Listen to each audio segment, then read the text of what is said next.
Assalamualaikum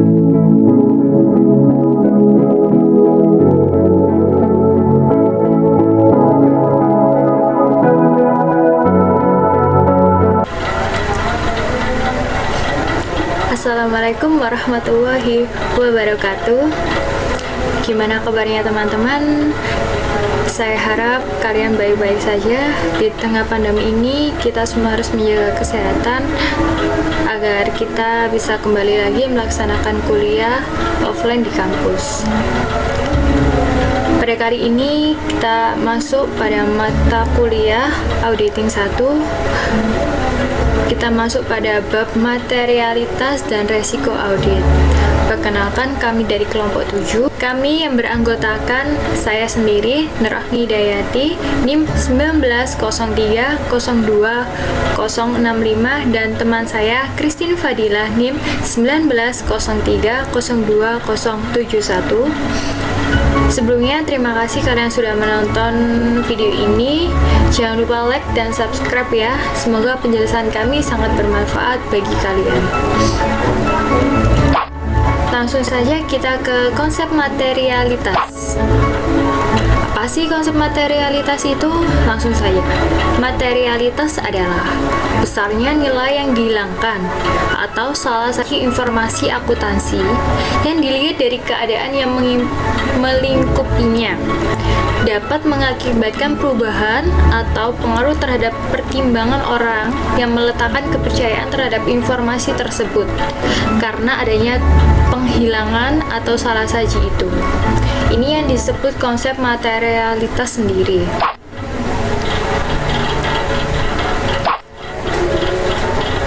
Definisi tersebut mengharuskan auditor untuk mempertimbangkan apa aja sih yang harus dipertimbangkan auditor. Yang pertama adalah keadaan yang berkaitan dengan entitas. Yang pertama itu keadaan yang berkaitan dengan entitas. Jadi auditor harus mempertimbangkan keadaan yang berkaitan dengan entitas. Yang kedua ada kebutuhan informasi pihak yang akan meletakkan kepercayaan atas laporan keuangan auditan. Selanjutnya, mengapa konsep materialitas penting dalam audit laporan keuangan? Kenapa nih? Langsung aja. Auditor tidak memberikan jaminan bagi siapapun bahwa laporan keuangan audit adalah akurat. Jadi mengapa konsep materialitas penting dalam auditor laporan keuangan? Karena auditor tidak memberikan jaminan bagi siapapun bahwa laporan keuangan auditan adalah akurat. Dalam audit laporan keuangan, auditor memberikan keyakinan assurance bagi berikut. Yang pertama, bahwa jumlah-jumlah yang disajikan dalam laporan keuangan beserta pengungkapannya telah dicatat, diringkas, digolongkan, dan dikomplikasi. Lalu, bahwa ia telah mengumpulkan bukti kompeten yang cukup sebagai dasar memadai untuk memberikan pendapat atas laporan keuangan auditan. Lalu, bahwa laporan keuangan sebagai keseluruhan disajikan secara wajar dan tidak terdapat salah material karena kekeliruan dan kecurangan.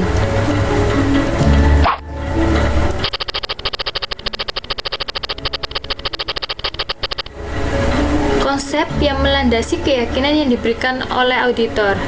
Apa saja sih konsep yang melandasi keyakinan yang diberikan auditor itu? Yang pertama, konsep materialitas tadi. Lalu ada konsep resiko audit. Jadi ada dua konsep yang melandasi keyakinan yang diberikan oleh auditor, yaitu konsep materialitas dan resiko audit. Selanjutnya, pertimbangan materialitas. Pertimbangan materialitas itu ada pertimbangan kuantitatif atau hubungan salah saji dengan jumlah kunci tertentu dalam laporan. Seperti yang pertama, laba bersih sebelum pajak dalam laporan keuangan. Yang kedua, total aktiva dalam neraca. Yang Yang ketiga, total aktiva lancar dalam neraca. Yang keempat, ekuitas pemegang saham dalam neraca. Lalu ada lagi nih pertimbangan kualitatif. Seperti apa pertimbangan kualitatif itu? Yang pertama, kemungkinan terjadinya pembayaran yang melanggar hukum. Lalu, kemungkinan terjadinya kecurangan. Yang ketiga nih, syarat yang tercantum penjanjian kredit dari bank. Yang keempat, adanya gangguan dalam tren laba. Yang terakhir ini, sikap manajemen terhadap integritas laporan keuangan. Jadi ada pertimbangan kuantitatif dan kualitatif.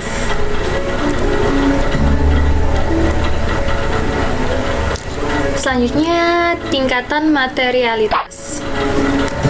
Materialitas pada tingkatan laporan keuangan. Ya, laporan keuangan mengandung salah saji material jika laporan tersebut berisi kekeliruan atau kecurangan yang dampaknya secara individual atau secara gabungan sedemikian signifikan sehingga cegah penyajian secara wajar laporan keuangan tersebut sesuai dengan prinsip akuntansi berterima umum.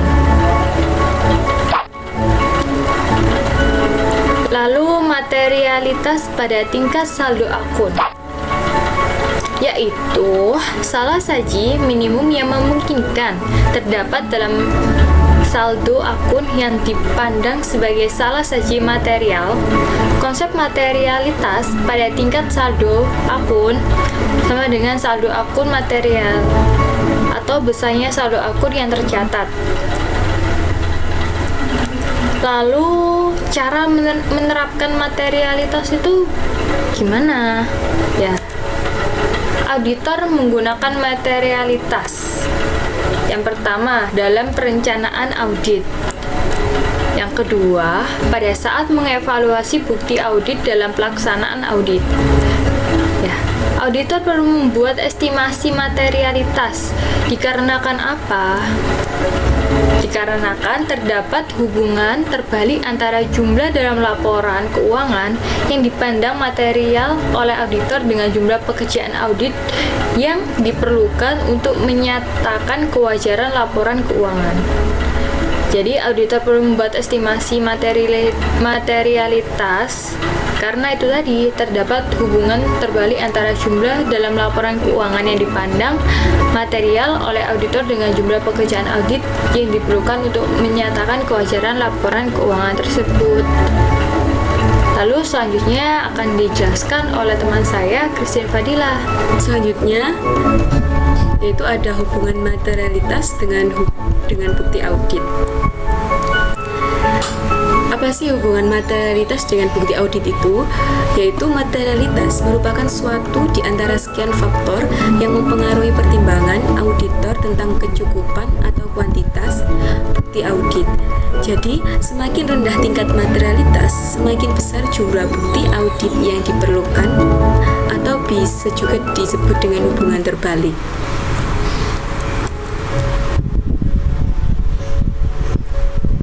Risiko audit.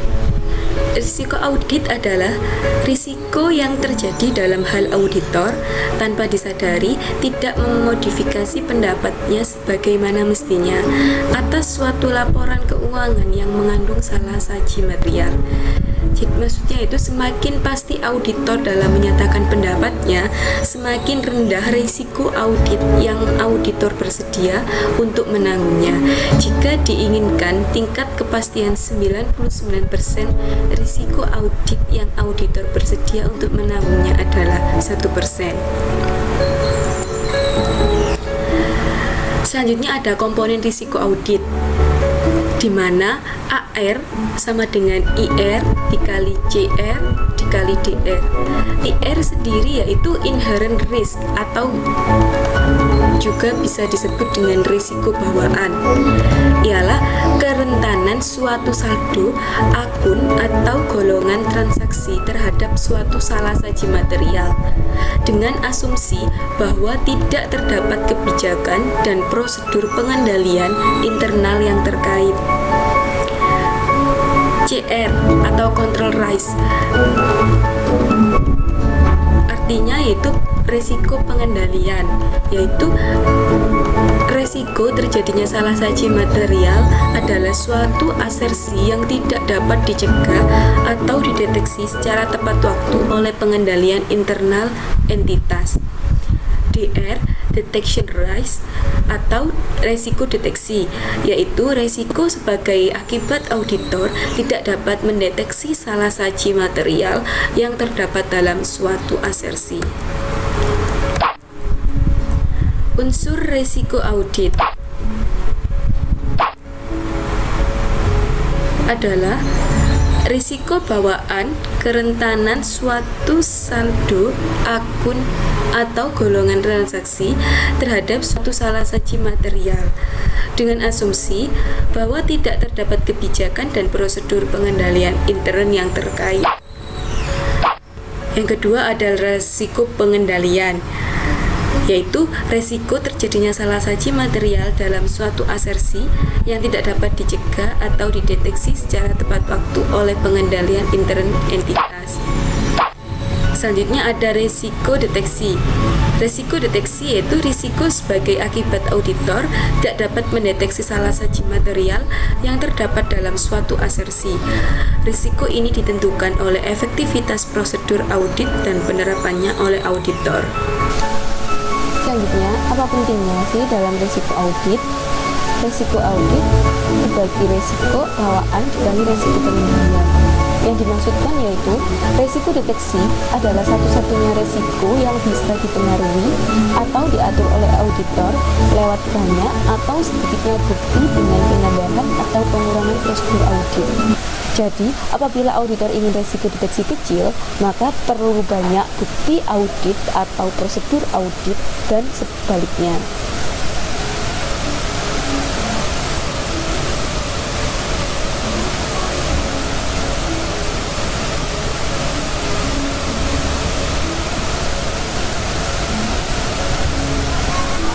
Setelah itu ada hubungan antar risiko, yaitu yang pertama ada risiko bawaan, risiko pengendalian, risiko deteksi, dan yang terakhir ada risiko audit.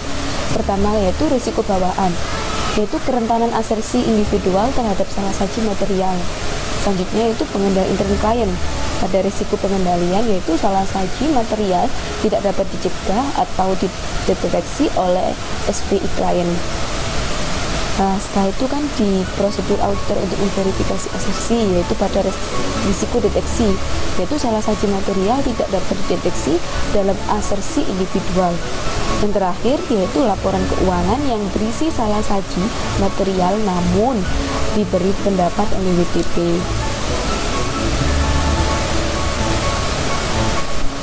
Ada hubungan antara materialitas, bukti audit, dan risiko audit. Konsep materialitas dan risiko dalam audit sangat berkaitan erat dan tidak dapat dipisahkan. Risiko merupakan ukuran atas ketidakpastian, sedangkan materialitas merupakan ukuran besaran atau tinggi rendahnya. Bersama-sama keduanya mengukur jumlah ketidakpastian dalam suatu besaran tertentu.